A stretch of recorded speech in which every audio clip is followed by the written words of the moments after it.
So the leaks for chapter 238 just came out, and this was a pretty crazy chapter and very insightful. Chapter starts off with Kashimo basically just full on glazing Sukuna, with Kashimo analyzing with X-ray that what he sees in front of him is perfection. And the narrator just tells us straight up that Sukuna's deformed body is just superior to anyone. As with his four arms, he's just able to use hand signs with two of them, and the other two are free to do whatever he needs. And he is able to use incantations of curse words with his other mouth without losing any stamina or really breaking a sweat. And we get a little bit of Sukuna Heian era lore, as it's stated that with his body and cursed weapon Kamutake and Hiten, he exterminated the five Void Generals and Sun, Moon, and Star Squad from the North Fujiwara family, and also retreated the Deshin squad, which included Angel, the Abe family, and with the other Fujiwara family. We then see Kashimo just mesmerized and calling Sukuna beautiful. This dude does not stop with the glazing. Like, I don't even know why he's fighting. He should just be his little lapdog or something. But we then see them start throwing hands, with Sukuna just having his way with Kashimo, grabbing him and punching him and just straight dogging him. With Kashimo looking desperate as hell, this dude just turns around and just throws an attack at Sukuna, but Sukuna's unfazed.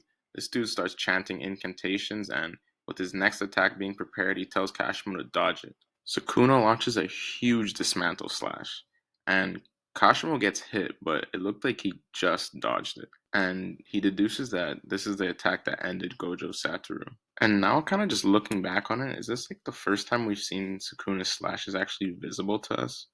Because I can't really remember another time. Usually they just kind of spawn, but this time we see the attack. Sukuna then says there was someone who tried to teach him and lecture him about love, hence Yorozu, and that he doesn't know what it is, but he says that he's alone because there's no one on his level, and that he gets what she was trying to say, but she chose the wrong person to yap to, basically, and that she should have told it to Gojo or Kashimo.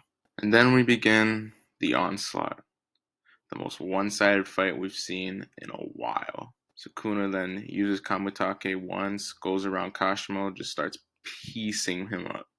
Kashimo has no answer. He can't even attack. And with a blink of an eye, Kashimo is Kashimover. With what we see to be a net of dismantle slashes coming upon Kashimo, we then cut to Kashimo being an old man in his Edo period time. Sukuna then starts preaching, and Kashimo says Kashimo must have been challenged by many guys in an attempt to be acknowledged from him, and Kashimo must have killed those people by his own hands. Sukuna then asks if that's not mercy, then what else is? We then see Kashimo revert back to his original form, and Sukuna tells him, "We the strongest are loved because we are strong," and answer the love. "But you're still concerned about being alone. That is why I said you're extravagant." Kashimo then asks him, "Are you fulfilled with that? Why do you jump over time by splitting your soul being a cursed object?" And Sukuna then tells him, "I can affirm from understanding, love is trash. I've never thought about being fulfilled by others. I eat when I feel like it, kill if people are annoying, and if people are fun, I have fun with them. I only live in my own measures. It's the problem of others if they can't measure it." Kashimo then asks him, "Don't you get bored?" Sukuna answers, "Believe it or not, the tastes of human are diverse and ephemeral. It's enough to sip and enjoy until you die." We then head back to reality as Hikari's domain breaks, and Sukuna notices someone's arrival, and it's none other than Yuji Itadori and Higuruma. I'ma be real. This is a duo I didn't know I needed to see, but now looking at it, these boys look cold as shit. Like, look at the way they just pulled up. They ain't wasting no time. They just seen Kashimo get folded and they're already on it. Higuruma looking like he about to open that domain expansion and give this guy Sukuna life. And Itadori, something interesting to notice, he has claws almost like Sukuna did when he was in his body. So I don't know if that's a little hint at something, but that's something to keep an eye on. But just don't be surprised if Yuji can use cleave and dismantle just like Sukuna with those long nails. Well, the chapter was pretty good.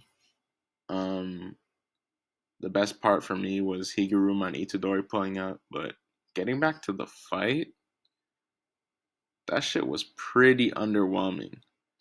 I don't know if I'd go as far to call Kashimo a fraud, but he is not who we all thought he was. This dude saved up his curse technique just to get no diff. This dude Sukuna wasn't even breaking a sweat. We all hyped it up, saying that he would push Sukuna to the point where the students would have a chance, but bro really added nothing. He didn't do anything, man. Like, this dude didn't even weaken him or just have no impact on the story overall, if you think about it. He was just glazing Sukuna the whole fight. Didn't even seem like he really wanted to smoke. It more seemed like he wanted to have a sit down conversation with this dude. Like, I don't know. Kashimo, great character. Cool. It was cool while we had him, but I don't know, man. This dude was hella underwhelming. Anyways, that's all I have, guys. Thanks for watching and listening. Catch you next time. Peace.